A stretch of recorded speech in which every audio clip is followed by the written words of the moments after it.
Hello दोस्तों, स्वागत है बॉक्सर एजुकेशन यूट्यूब चैनल में। आज इस क्लास में इंटरमीडिएट के पॉलिटिकल साइंस के प्रश्नों का आंसर की देने वाले हैं। चलिए दोस्तों, शुरू करते हैं प्रथम प्रश्न से। प्रथम प्रश्न, भारतीय संविधान का प्रथम प्रारूप किसके द्वारा तैयार किया गया था? तो प्रथम प्रारूप BN राव के द्वारा तैयार किया गया था। अगला प्रश्न, संविधान के मूल रूप में कितने अनुच्छेद हैं? तो इसके मूल रूप में 395 अनुच्छेद हैं। अगला प्रश्न, संविधान निर्माती सभा के अध्यक्ष कौन थे? तो इसके अध्यक्ष डॉक्टर भीमराव अंबेडकर थे। कौन थे दोस्तों? भीमराव अंबेडकर। अगला प्रश्न, निम्नलिखित में से कौन राज्य का सबसे महत्वपूर्ण तत्व है? तो सबसे महत्वपूर्ण तत्व संप्रभुत्व है। कौन है दोस्तों? संप्रभुत्व। अगला प्रश्न, निम्नलिखित में से राष्ट्रपति किसकी नियुक्ति करते हैं? तो राष्ट्रपति किसकी नियुक्ति करते हैं? सभी करते हैं। राज्यपाल, महान्यायवादी और भारत के नियंत्रक, इनमें से सभी होगा। अगला प्रश्न, निम्न में से कौन भारतीय गणतंत्र का प्रमुख है? तो भारतीय गणतंत्र का प्रमुख राष्ट्रपति हैं। अगला प्रश्न, बिहार में लोकसभा की कितने सीटें हैं? तो बिहार में लोकसभा की कुल 40 सीट हैं। अगला प्रश्न, लोकसभा की प्रथम महिला अध्यक्ष कौन थी? तो प्रथम महिला अध्यक्ष मीरा कुमारी थी। अगला प्रश्न, निम्नलिखित में से कौन सा विधेयक राज्यसभा में प्रस्तावित नहीं किया जा सकता है? तो राज्यसभा में प्रस्तावित कौन नहीं किया जाता है? धन विधेयक को। अगला प्रश्न, संविधान की व्याख्या करने का अधिकार किसे है? तो संविधान की व्याख्या करने का अधिकार सर्वोच्च न्यायालय को है। अगला प्रश्न, सिंधु जल संधि भारत और निम्न में से किस देश के बीच हुई थी? तो सिंधु जल संधि यह पाकिस्तान के बीच हुई थी। अगला प्रश्न, शांति के लिए एकता प्रस्ताव कब पारित हुआ था? तो एकता प्रस्ताव 1950 को पारित हुआ था। अगला प्रश्न, दक्षिण एशियाई का कौन सा देश जातीय संघर्ष का शिकार रहा? तो कौन सा शिकार रहा? श्रीलंका। अगला प्रश्न, सार्क का पहला शिखर सम्मेलन कहां हुआ था? तो पहला शिखर सम्मेलन ढाका में हुआ था। अगला प्रश्न, भारत ने बांग्लादेश को कब मान्यता दी थी? तो बांग्लादेश को मान्यता 6 दिसंबर 1971 को मिली थी। अगला प्रश्न, भारतीय संविधान में कुल कितने मौलिक कर्तव्यों का वर्णन किया गया है? तो कुल मौलिक कर्तव्य 11 है। अगला प्रश्न, लोकसभा की अधिकतम सदस्य संख्या कितनी हो सकती है? तो अधिकतम संख्या 352 हो सकती है। अगला प्रश्न, संयुक्त राष्ट्र निःशस्त्रीकरण आयोग कब बना था? तो यह आयोग 1952 में बना था। अगला प्रश्न, आसियान को मुक्त व्यापार क्षेत्र बनाने का निर्णय कब लिया गया था? तो मुक्त व्यापार बनाने का निर्णय 2003 में लिया गया था। अगला प्रश्न, मानवाधिकार परिषद की स्थापना कब हुई थी? इस अधिकार की परिषद की स्थापना 2006 में हुई थी। अगला प्रश्न, किस देश के प्रभुत्व ने एक ध्रुवीयता स्थापित की थी? तो किसने की थी? संयुक्त राज्य अमेरिका ने किए थे। अगला प्रश्न, तृणमूल कांग्रेस पार्टी की स्थापना किसके द्वारा की गई थी? तो इस पार्टी की स्थापना ममता बनर्जी के द्वारा किया गया था। अगला प्रश्न, राज्यसभा किसका प्रतिनिधित्व करती है? तो राज्यसभा किसका प्रतिनिधित्व करती है दोस्तों, बताइएगा? यह राज्यसभा भारत के राज्यों का प्रतिनिधित्व करती है। अगला प्रश्न, संविधान के किस अनुच्छेद के तहत राष्ट्रपति अध्यादेश जारी कर सकता है? तो राष्ट्रपति अध्यादेश अनुच्छेद 143 के तहत जारी कर सकता है। अगला प्रश्न, यूक्रेन पर रूस द्वारा आक्रमण करने का मुख्य कारण क्या था? तो इसका मुख्य कारण यूक्रेन के तेल संसाधन था। अगला प्रश्न, निम्न में से कौन सा देश रूस पर अंतर्राष्ट्रीय प्रतिबंधों का लगातार विरोध कर रहा है? तो कौन कर रहा है? यह अमेरिका कर रहा है। अगला प्रश्न, राज्यसभा के कितने सदस्यों को राष्ट्रपति मनोनीत करते हैं? तो राष्ट्रपति की मनोनीत राज्यसभा के द्वारा 12 करते हैं। अगला प्रश्न, निम्न में से किस देश ने G20 शिखर सम्मेलन 2023 का आयोजन किया गया था? 2023 का आयोजन भारत में किया गया था। अगला प्रश्न, एक व्यक्ति एक वोट का सिद्धांत संबंधित है, तो यह किससे संबंधित है? राजनीतिक समानता से संबंधित है। अगला प्रश्न, भारत और मालदीव दोनों किस क्षेत्रीय संगठन के सदस्य हैं? तो यह किस क्षेत्रीय संगठन के सदस्य हैं? आसियान के हैं। अगला प्रश्न, भारतीय संविधान की प्रस्तावना में संशोधन किया गया था? तो प्रस्तावना में संशोधन 42वें संविधान संशोधन के द्वारा किया गया था। अगला प्रश्न, समवर्ती सूची कुल कितने विषय हैं? तो समवर्ती सूची में कुल 52 विषय हैं। अगला प्रश्न, भारतीय संविधान को अपनाया गया था? तो भारतीय संविधान को संविधान सभा द्वारा अपनाया गया था। अगला प्रश्न, किसी भी राज्य में राष्ट्रपति शासन की अवधि बढ़ाया जा सकता है, अधिकतम कब बढ़ाया जा सकता है? 3 वर्षों तक। अगला प्रश्न, भारत के राष्ट्रपति को उसके पद से हटाया जा सकता है? तो उसके पद से संसद के द्वारा हटाया जा सकता है।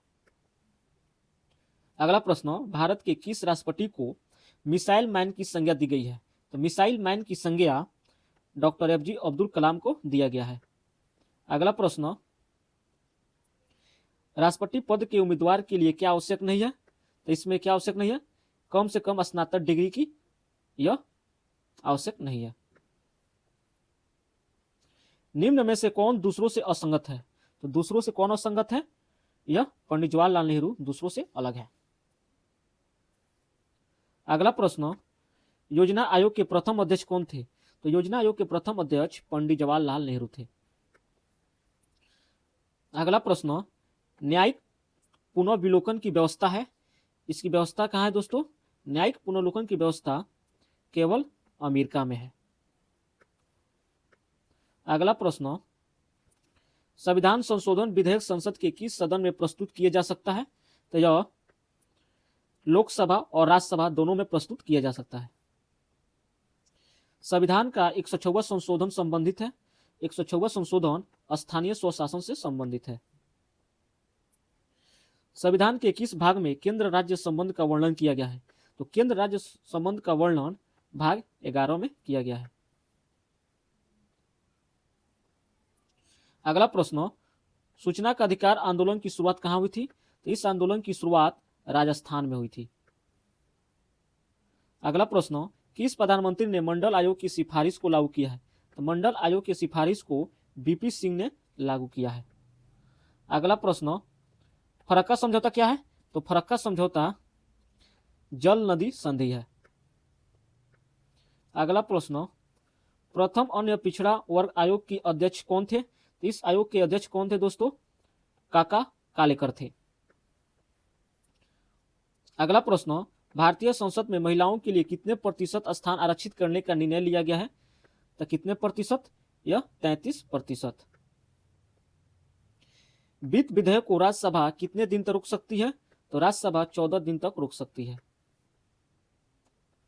बिहार में पंचायतों में महिलाओं के लिए 50% सीट आरक्षित कब की गई थी?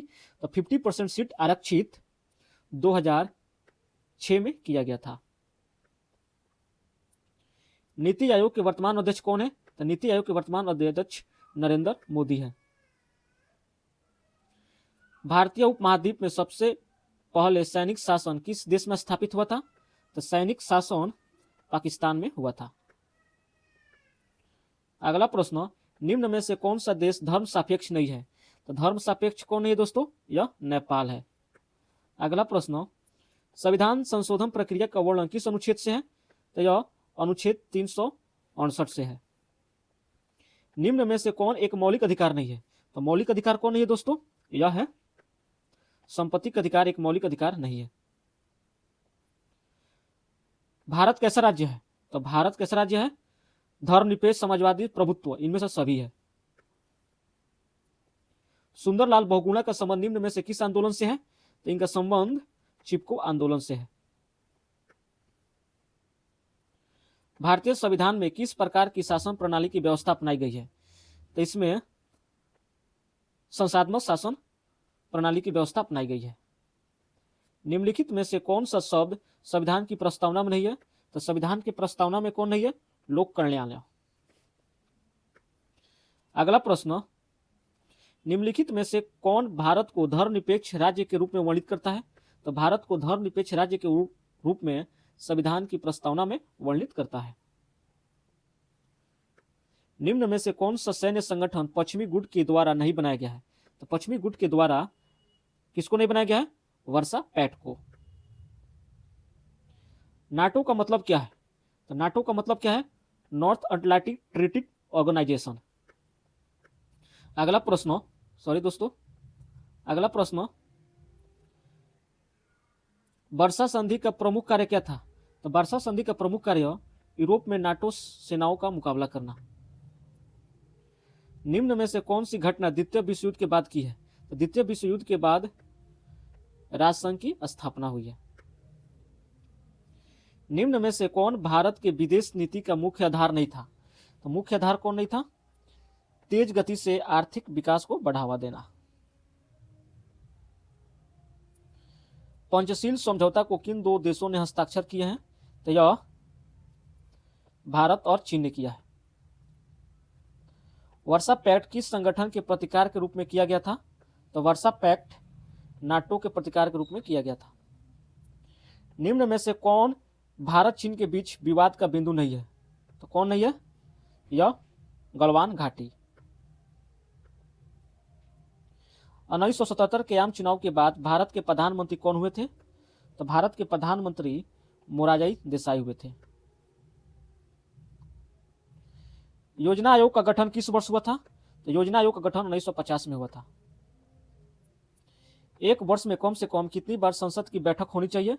एक वर्ष के में संसद की बैठक कितनी होनी चाहिए दोस्तों? इसकी बैठक 2 बार होनी चाहिए। संयुक्त राष्ट्र दिवस कब मनाया जाता है?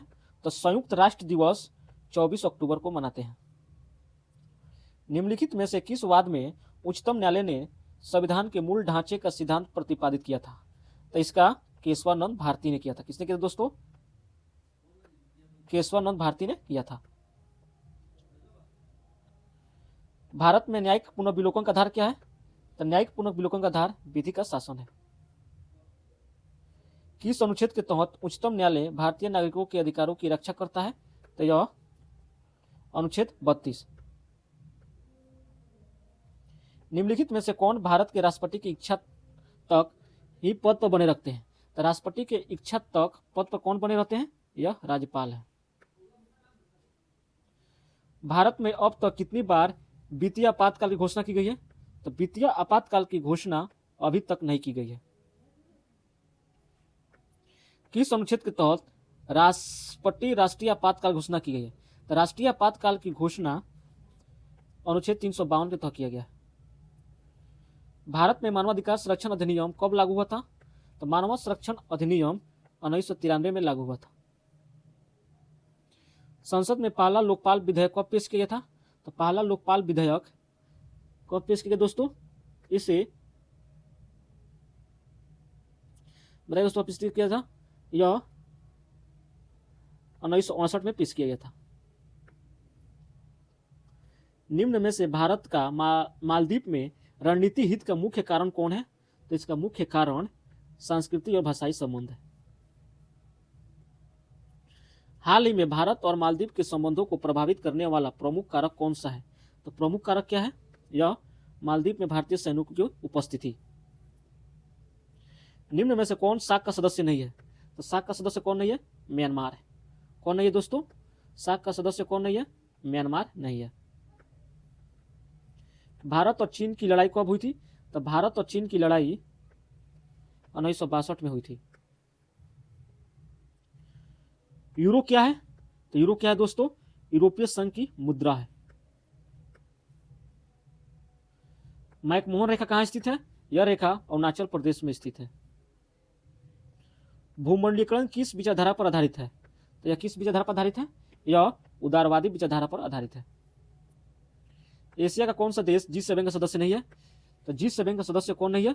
यह सॉरी दोस्तों, एशिया का कौन सा देश G7 का सदस्य है? G7 का सदस्य जापान है। राज्यसभा का प्रदेश सभापति कौन है? तो पदेन सभापति उपराष्ट्रपति है। कानून का समान संरक्षण पद कहां से लिया गया है? तो यह संयुक्त राज्य अमेरिका से लिया गया है।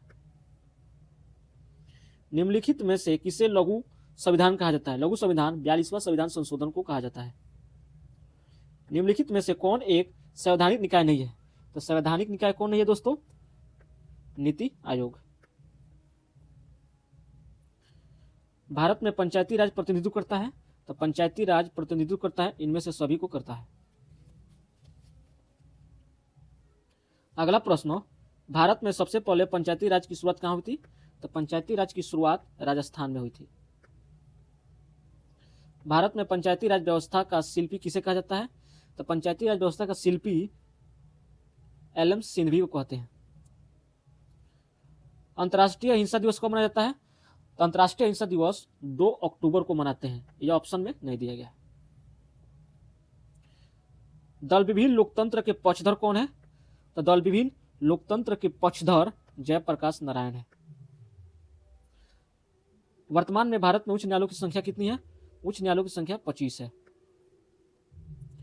सर्वोच्च न्यायालय की स्थापना कब हुई थी? तो सर्वोच्च न्यायालय की स्थापना 26 जनवरी 1950 को हुआ था।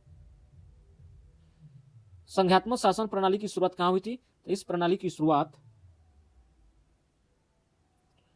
अमेरिका में हुआ था। धन्यवाद दोस्तों, मेरे इस वीडियो पर लाइक कमेंट